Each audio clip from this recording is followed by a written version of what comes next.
നമസ്കാരം, ഞാൻ doctor Vaishakh വികുമാർ, Kottayam KIMS health ഹോസ്പിറ്റലിലെ കൺസൾട്ടൻറ്റ് പൾമനോളജിസ്റ്റ്.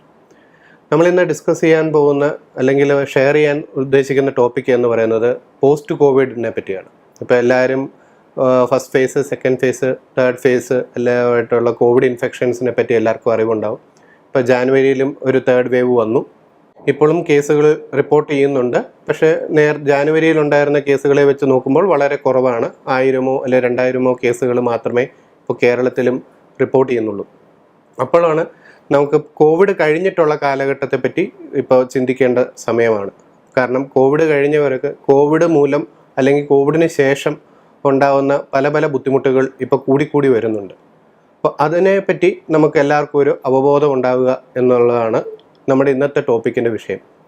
ഇപ്പോൾ പോസ്റ്റ് കോവിഡ് സിൻഡ്രോം അല്ല, ഇതിന് തന്നെ പല പേരുകൾ അറിയപ്പെടുന്നു. Post Covid, long Covid, chronic Covid, അതുപോലെ പല പല നാമങ്ങളിൽ ഇത് ഡോക്ടേഴ്സിൻ്റെ ഇടയ്ക്കും പത്രങ്ങളിലും എല്ലാം നിങ്ങൾ അറിഞ്ഞിട്ടുണ്ടാവും. അപ്പോൾ എന്താണ് പോസ്റ്റ് കോവിഡ് അല്ലെങ്കിൽ ലോങ് കോവിഡ്? ഇപ്പോൾ കോവിഡ് വന്ന ഒരു പേഷ്യൻറ്റിന് 12 ആഴ്ചയിൽ കൂടുതൽ എന്തെങ്കിലും ബുദ്ധിമുട്ടുകൾ ഉണ്ടാവുകയാണെങ്കിൽ അതിനെ നമുക്ക് വിളിക്കാം ലോങ് കോവിഡ് എന്ന്. ഇപ്പോൾ എന്തൊക്കെയാണ് പോസ്റ്റ് കോവിഡിനകത്തുണ്ടാവുന്ന രോഗലക്ഷണങ്ങൾ? പ്രധാനമായിട്ടും പറയുന്നത് ക്ഷീണം, അല്ലെങ്കിൽ കുത്തിയുള്ള ചുമ, നെഞ്ചുവേദന, ശ്വാസം മുട്ടൽ, അല്ലെങ്കിൽ നെഞ്ച് വലിഞ്ഞു മുറുകുന്ന ഒരു ഫീലിംഗ്. ഇതൊക്കെയാണ് പ്രധാനമായും കണ്ടുവരുന്ന രോഗലക്ഷണങ്ങൾ. പിന്നെയും പറയപ്പെടുന്ന രോഗലക്ഷണങ്ങൾ കുറേ ഉണ്ട്. അതായത് മുട്ടുവേദനകൾ, സന്ധിവേദനകൾ, തലവേദന, തുമ്മൽ, അമിതമായ വേർക്കൽ, പിന്നെ ഉറക്കക്കുറവ്, ചിലവർക്ക് വയറിളക്കം, അല്ലെങ്കിൽ മുടി കൊഴിച്ചൽ, അത് ഇപ്പോൾ അധികമായി കണ്ടുവരും. ഇങ്ങനെ പല പല കാരണങ്ങൾ, നമുക്ക് എന്താണ് കാരണം എന്ന് പറയാൻ പറ്റാത്ത രീതിയിലുള്ള രോഗലക്ഷണങ്ങളാണ് കൂടുതലും കണ്ടുവന്നിട്ടുള്ളത്.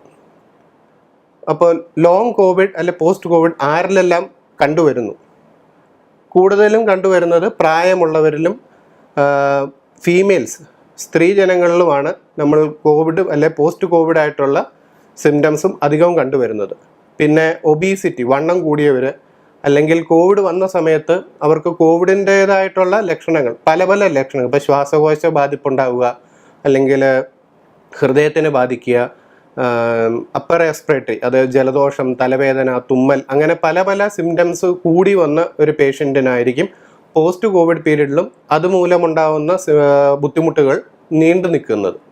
ഇവരിലെല്ലാമാണ് കണ്ടുവരുന്നതെങ്കിലും നമ്മൾ ഇപ്പോൾ കുട്ടികളിലും കോവിഡ് കഴിഞ്ഞിട്ടുള്ളത്, നമ്മൾ കുട്ടികളിൽ പരിശോധിക്കുന്ന എണ്ണം വളരെ കുറവായിരുന്നു ഈ സമയത്ത്. പക്ഷേ കുട്ടികളിലും കോവിഡ് വന്നിട്ട് അത് മൂലമുണ്ടാകുന്ന പോസ്റ്റ് കോവിഡ് സിൻഡ്രോംസ് അല്ലെങ്കിൽ പോസ്റ്റ് കോവിഡ് സിംറ്റംസ് ഇപ്പോൾ അധികമായി കണ്ടുവരുന്നു. അതിനകത്തൊന്നാണ് തലവേദന, ക്ഷീണം, കുത്തിയുള്ള ചുമ, ശ്വാസം മുട്ടൽ, ഇതെല്ലാം കണ്ടുവരുന്നത്. അപ്പോൾ നമുക്കിനി ഓരോരോ സിസ്റ്റം വൈസ്, ഇപ്പോൾ ശ്വാസകോശം, ഹൃദയം, അങ്ങനെ ഓരോ സിസ്റ്റമിക്കായിട്ട് എന്തൊക്കെ സിംറ്റംസ് ആണ് കൂടുതലും പേഷ്യൻസ് പറയുന്നത് എന്നൊന്ന് നോക്കാം. പ്രധാനമായിട്ടും ശ്വാസകോശം തന്നെ എടുക്കാം. കാരണം നമ്മൾ ആദ്യം തൊട്ടേ പറയുന്നത് കോവിഡ് ഒരു ശ്വാസകോശ രോഗം ആയിട്ടാണ് കണ്ടുവന്നിരുന്നത്. കാരണം കോവിഡ് ന്യൂമോണിയ എന്നുള്ള പേര് തന്നെയാണ് അതിന് കൊടുത്തിരുന്നത്. കൂടുതലും കോവിഡ് ബാധിക്കുന്നത് ശ്വാസകോശത്തെ ആയിട്ടാണ് പറയുന്നത്. പിന്നെയാണ് ഹൃദയത്തെ കണ്ടുവരുന്നത്. അപ്പോൾ ശ്വാസകോശത്തിന് നമുക്ക് എന്തൊക്കെയാണ് ഇതിൻ്റെ ബുദ്ധിമുട്ടുകൾ? ഇപ്പോൾ പ്രധാനമായിട്ടും ചുമ, ഞാൻ നേരത്തെ പറഞ്ഞ പോലെ കുത്തിയുള്ള ചുമ, ചെസ്റ്റ് ടൈറ്റ്നസ്, നെഞ്ചെല്ലാം വലിഞ്ഞു മുറുകുന്ന പോലത്തെ ഫീലിംഗ്, നടക്കുമ്പോഴുള്ള ശ്വാസം മുട്ടൽ, എന്തെങ്കിലും ചെയ്യുമ്പോൾ പെട്ടെന്ന് നമ്മളൊരു സ്റ്റെപ്പ് കയറുമ്പോൾ ഉള്ള കിതപ്പ്, ഇതെല്ലാമാണ് കണ്ടുവരുന്നത്.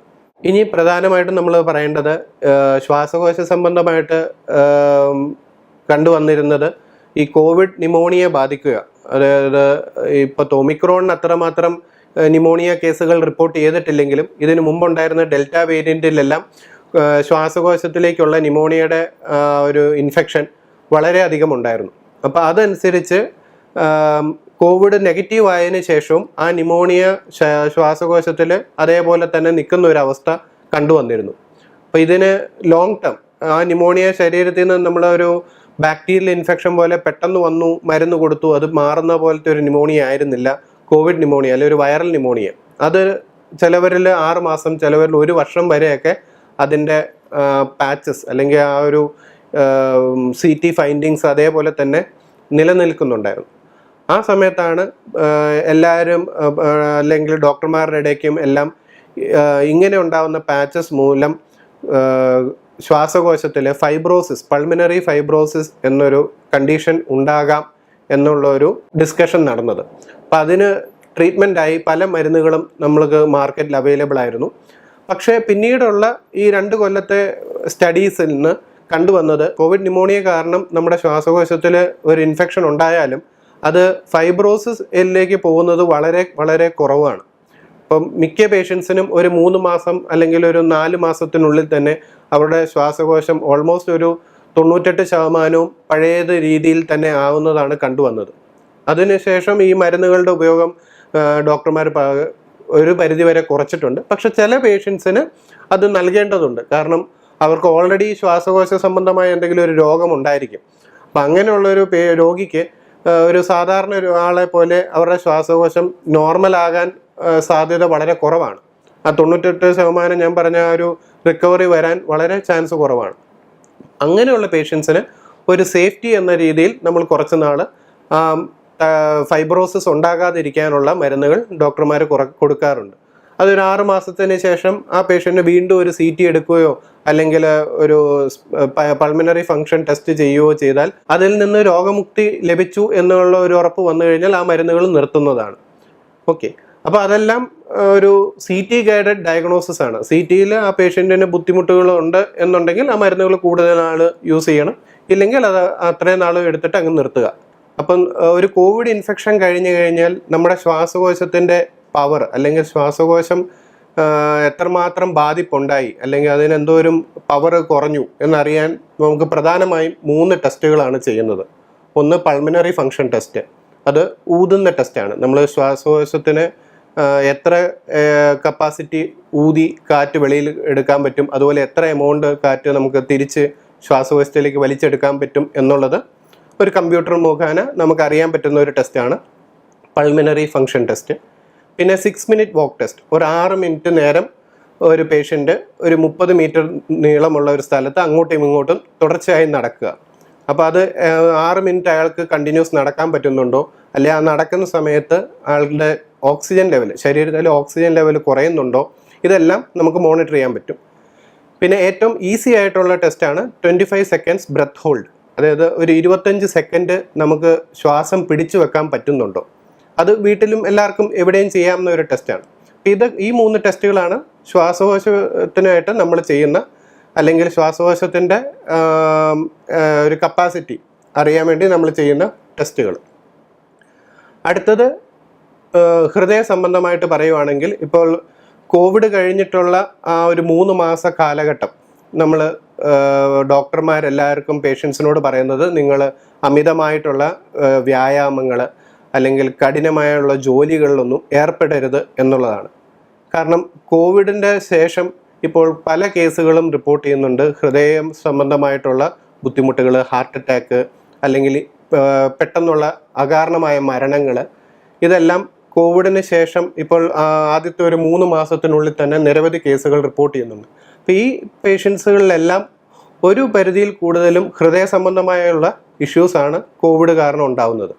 അപ്പം അതിനകത്ത് നെഞ്ചിടിപ്പ് കൂടുക, പാൽപിറ്റേഷൻ, അല്ലെങ്കിൽ നേരത്തെ പറഞ്ഞ പോലെ കിതപ്പുണ്ടാവുക, നടക്കുമ്പോൾ പെട്ടെന്ന് നടക്കുമ്പോൾ ഒരു കയറ്റം കയറുമ്പോൾ, സ്റ്റെപ്പ് കയറുമ്പോൾ ശ്വാസം മുട്ടുണ്ടാകുക, ഹൃദയത്തിൻ്റെ ഒരു പമ്പിങ് പവർ കുറയുക, ഹാർട്ട് ഫെയിലിയർ എന്ന് പറയും.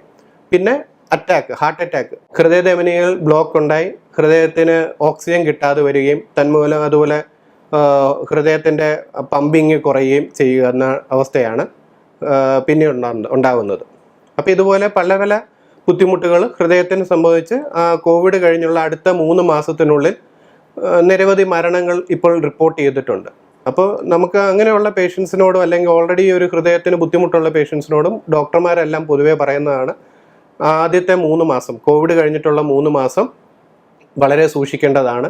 നമ്മൾ അധികമുള്ള എക്സസൈസുകളോ അങ്ങനെ ഒന്നും ചെയ്യരുത്, മിതമായുള്ള കാര്യങ്ങളിൽ വർക്കിലേ ഇടപെടാവുള്ളൂ എന്നൊക്കെ പറയുന്നത്. അടുത്തതായി പ്രധാനമായി നമ്മൾ പറയേണ്ടത് ന്യൂറോളജിക്കൽ അല്ലെങ്കിൽ സൈക്കാട്രിക് ഇഷ്യൂസാണ് ഇപ്പോൾ കൂടുതലും കണ്ടുവരുന്നത്.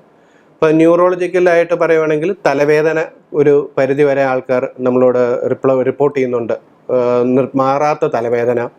പിന്നെ പോസ്റ്റ് ട്രോമാറ്റിക് സ്ട്രെസ് സിൻഡ്രോം എന്ന് പറയും. അതായത് ഇപ്പോൾ പെട്ടെന്നുള്ള ഒരു അകാല മരണം, നമ്മുടെ ബന്ധുക്കൾക്കാർക്കെങ്കിലും കോവിഡ് വന്ന സമയത്ത് നമ്മൾ നനച്ചിരിക്കാതെ ഒരു മരണം സംഭവിക്കുക, അതുണ്ടാക്കുന്ന ഷോക്ക്. കൂടുതലും കണ്ടുവരുന്നത് ഹെൽത്ത് വർക്കേഴ്സിലാണ്. കാരണം അവർ രാപ്പകലില്ലാതെ കോവിഡ് രോഗികളെ ശുശ്രൂഷിക്കുകയും പക്ഷേ എത്രമാത്രം ട്രീറ്റ്മെൻറ്റ് കൊടുത്തിട്ടും അവരുടെ മുമ്പിൽ വെച്ച് തന്നെ ആ പേഷ്യൻ്റ് മരണപ്പെടുകയും ചെയ്യുന്നത് അവർ കാണുന്നു. അപ്പോൾ അതുണ്ടാക്കുന്ന ഒരു മെൻ്റൽ ട്രോമ. അത് കൂടുതലും ഇപ്പം മെഡിക്കൽ സൈഡ് അല്ലെങ്കിൽ ഫസ്റ്റ് ലൈൻ വർക്കേഴ്സ്, കോവിഡ് വാരിയേഴ്സിലാണ് നമ്മൾ കണ്ടുവന്നിരുന്നത്. പിന്നെയുള്ള ഒരു ന്യൂറോളജിക്കൽ ഇഷ്യൂ ബ്രെയിൻ ഫോഗിങ് എന്ന് പറയും. അതായത് കോവിഡ് ഇൻഫെക്ഷന് ശേഷം നമുക്കൊരു ഷോർട്ട് ടേം മെമ്മറി ലോസ് പോലെ ചില പേരുകൾ കിട്ടാതെ വരിക, ആൾക്കാരുടെ പേരുകൾ മറന്നു പോവുക. ഇപ്പം ചില കാര്യങ്ങൾ നമുക്കറിയാം, ഇത് ഇന്ന ആണെന്ന് അറിഞ്ഞെങ്കിലും പക്ഷെ നമുക്ക് എന്താണെന്നുള്ളത് എക്സ്പ്ലെയിൻ ചെയ്യാതെ വരിക, ഒരു ഷോർട്ട് മെമ്മറി ലോസ് പോലെ. അതാണ് ബ്രെയിൻ ഫോഗിങ് ഉണ്ടാകുന്നത്. പിന്നെ ആൻസൈറ്റി, ഡിപ്രഷൻ. ഈ അസുഖത്തിനെ പറ്റി പത്രങ്ങളിലും ന്യൂസ് മീഡിയകളിലും എല്ലാം ഇപ്പം തന്നെ എല്ലാവരും പല കാര്യങ്ങൾ കേട്ടിട്ടുണ്ടാവും. ഇതിൻ്റെ ട്രീറ്റ്മെൻറ്റിനെ പറ്റി കേട്ടിട്ടുണ്ടാവും, കോംപ്ലിക്കേഷനെ പറ്റി കേട്ടിട്ടുണ്ടാവും, മരണനിരക്കുകളെ പറ്റി കേട്ടിട്ടുണ്ടാവും. അപ്പോൾ അതെല്ലാം കേട്ടും അറിഞ്ഞുമുള്ള ആൻസൈറ്റി അല്ലെങ്കിൽ ഒരു ഡിപ്രഷനിലേക്ക് പോവാം. ഡിപ്രഷന് വേറെ ഒരു കാരണം തുടക്ക സമയങ്ങളിലുണ്ടായിരുന്ന ക്വാറന്റൈനാണ്. അപ്പോൾ കുടുംബാംഗങ്ങളിൽ നിന്നും സുഹൃത്തുക്കളിൽ നിന്നും എല്ലാം നമ്മളെ സെപ്പറേറ്റ് ചെയ്ത് ആദ്യത്തെ സമയങ്ങളിലെല്ലാം 1 മാസത്തോളം നമ്മളെ ക്വാറന്റൈൻ ചെയ്തിരുന്നു ഗവൺമെൻറ് ഈ ഇൻഫെക്ഷൻ്റെ സമയത്ത്. അപ്പോൾ അതെല്ലാം ഡിപ്രഷനിലേക്കും വരുത്തിയിരുന്നു. അപ്പോൾ ഇതെല്ലാമാണ് പ്രധാനമായും ന്യൂറോളജിക്കൽ ഇഷ്യൂസായിട്ട് നമ്മൾ കണ്ടുവരുന്നത്. അടുത്തതായി പിന്നെ പറയുന്നത് രക്തധമനികളിൽ രക്തം കട്ട പിടിക്കുക.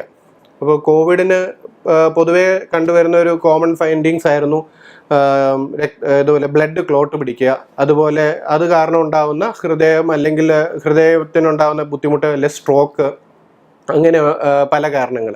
അപ്പോൾ ഈ പറഞ്ഞ കാര്യങ്ങളൊക്കെ തന്നെയാണ് കോവിഡ് ഇൻഫെക്ഷന് ശേഷമുള്ള 12 ആഴ്ചകളിൽ മിക്ക പേഷ്യൻസിലും നമ്മൾ കണ്ടുവരുന്നത്. അപ്പോൾ പ്രധാനമായ രോഗലക്ഷണങ്ങളായിട്ട് പറയപ്പെടുന്നത് ഒന്ന് അമിതമായ ക്ഷീണം, കുത്തിയുള്ള ചുമ, നെഞ്ചിൽ വലിഞ്ഞു മുറുകുന്ന ഫീലിങ് അല്ലെങ്കിൽ കിതപ്പ്, ശരീരക്ഷീണം, മേലുവേദന, ജോയിൻറ്റ് പെയിന്, ഉറക്കക്കുറവ്, തലവേദന, മുടി കൊഴിച്ചിൽ. ഇതൊക്കെയാണ് പോസ്റ്റ് കോവിഡ് സിൻഡ്രോം അല്ലെങ്കിൽ ലോങ് കോവിഡിൽ കണ്ടുവരുന്നത്. അപ്പോൾ ഇതിൻ്റെ ട്രീറ്റ്മെൻറ്റിലേക്ക് കടക്കുകയാണെങ്കിൽ ഇതിന് സ്പെസിഫിക് ആയിട്ടൊരു ട്രീറ്റ്മെൻറ്റ് ഇപ്പോൾ നിലവിലില്ല. അപ്പോൾ രോഗിക്ക് എന്താണോ ബുദ്ധിമുട്ട് എന്നുള്ളത് അതിന് സിംറ്റമാറ്റിക് മാനേജ്മെൻ്റ് ആണ് ഇപ്പം നിലവിൽ എല്ലാ ഡോക്ടേഴ്സും അല്ലെങ്കിൽ എല്ലാ ഹോസ്പിറ്റലിലും നൽകി വരുന്നത്. നമ്മൾ കഴിവതും പറയുന്ന ജനറൽ അഡ്വൈസസ് ആണ് കോവിഡ് കഴിഞ്ഞിട്ട് ധാരാളം വെള്ളം കുടിക്കുക, മിതമായ എക്സസൈസിൽ ഉൾപ്പെടുക, നമ്മുടെ ദിവസവും ഒരു അരമണിക്കൂറെങ്കിലും ചെറിയ തോതിലുള്ള എക്സസൈസുകൾ തുടങ്ങുക. ഇപ്പോൾ ഒരു ജിമ്മിൽ പോകുന്ന ആളായിരുന്നെങ്കിൽ കോവിഡിന് ശേഷം ഉടനടി തിരിച്ച് ജിമ്മിൽ ചെന്ന് അതേപോലെ അദ്ദേഹം ചെയ്തിരുന്ന എക്സസൈസുകൾ പെട്ടെന്ന് ചെയ്യാതിരിക്കുക. അത് ഒരു ക്രമേണ ആഴ്ചകളുടെ അല്ലെങ്കിൽ 1-2 ആഴ്ചകളുടെ വ്യത്യാസത്തിൽ കുറേശ്ശെയായി അദ്ദേഹത്തിന് പഴയ രീതിയിലേക്ക് എക്സസൈസ് എത്തിക്കാവുന്നതാണ്. അതേപോലെ ലോങ് ഡിസ്റ്റൻസ് സൈക്കിൾ ചവിട്ടുന്ന ഒരാൾ, അപ്പോൾ കോവിഡ് കഴിഞ്ഞ ഉടനെ അതേപോലെ ചെയ്യാൻ പാടില്ല. ഒരു 3 മന്ത്സെങ്കിലും അദ്ദേഹം ലൈറ്റ് ആയിട്ടുള്ള എക്സസൈസുകളെല്ലാം ചെയ്ത് നമ്മുടെ ബോഡീനെ ഒന്ന് റീവാം ചെയ്തെടുത്തിട്ട് വേണം പഴയ പോലെയുള്ള എക്സസൈസ് മുറകളിലേക്ക് കടക്കുവാൻ. പിന്നെ സപ്പോർട്ടീവ് മെഡിക്കേഷൻസ് ആയിട്ട് മൾട്ടിവിറ്റാമിൻ മെഡിക്കേഷൻസ് കൊടുക്കുന്നുണ്ട്. ക്ഷീണത്തിനായിട്ട് omega-3 fatty acids medications doctors കൊടുക്കാറുണ്ട്. അപ്പോൾ എന്താണോ ബുദ്ധിമുട്ട്, ആ ബുദ്ധിമുട്ടിന് മാത്രമുള്ള സിംറ്റമാറ്റിക് ട്രീറ്റ്മെൻ്റ് ആണ് ഇതിനാവശ്യമുള്ളത്. അല്ലാതെ കോവിഡ് കഴിഞ്ഞിട്ട് ചുമയുണ്ട് എന്ന് പറഞ്ഞുകൊണ്ട് വീണ്ടും ഒരു ആൻറ്റിബയോട്ടിക്സ് മിക്ക പേഷ്യൻസും നമ്മളോട് ചോദിക്കുന്നുണ്ട്. അപ്പോൾ ഈ ആൻറ്റിബയോട്ടിക്കിൻ്റെ അമിതമായ യൂസുകളുടെ ദൂഷ്യവശങ്ങൾ നമ്മൾ പറയുന്നുണ്ടെങ്കിലും മിക്കവർക്കും അതൊന്നും ഉൾക്കൊള്ളാൻ പറ്റുന്നില്ല. ചുമയുണ്ട്, ചുമ മാറുന്നില്ല, അപ്പോൾ ഒരു ആൻറ്റിബയോട്ടിക് കഴിച്ചാലേ ശരിയാവുള്ളൂ എന്നൊക്കെയുള്ളൊരു ധാരണയാണ് എല്ലാവർക്കും. പക്ഷെ അത് തെറ്റായ ധാരണയാണ്. ആ ഒരു ആൻറ്റിബയോട്ടിക്കിൻ്റെ ഒരു ആവശ്യമേ അവിടെ ഉണ്ടാവുന്നില്ല. നമുക്ക് ചുമയുണ്ടെങ്കിലും ഇപ്പോൾ അതിനായിട്ടുള്ള ഇൻഹേലർ തെറാപ്പി ഉണ്ട്, അല്ലെങ്കിൽ ഒരു കഫ് സിറപ്പ് ഉണ്ട്. അതെല്ലാം കഴിച്ചാൽ തന്നെ ഒരു 2 ആഴ്ച 3 ആഴ്ചയ്ക്കുള്ളിൽ തന്നെ ഈ ബുദ്ധിമുട്ടുകളെല്ലാം മാറിക്കിട്ടും.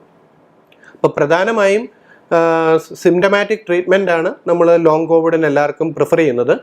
പിന്നെ ധാരാളം വെള്ളം കുടിക്കുക, മിതമായ ആഹാരം കഴിക്കുക, ജങ്ക് ഫുഡ്സ് അവോയ്ഡ് ചെയ്യുക കുറച്ച് നാളത്തേക്ക്. അതുപോലെ ബോഡിക്ക് സ്ട്രെസ് ഉണ്ടാക്കുന്നത് മദ്യപാനം, പുകവലി അങ്ങനെയുള്ള കാര്യങ്ങളിൽ നിന്നെല്ലാം ഒരു 3 മാസമെങ്കിലും വിട്ടു നിൽക്കുക.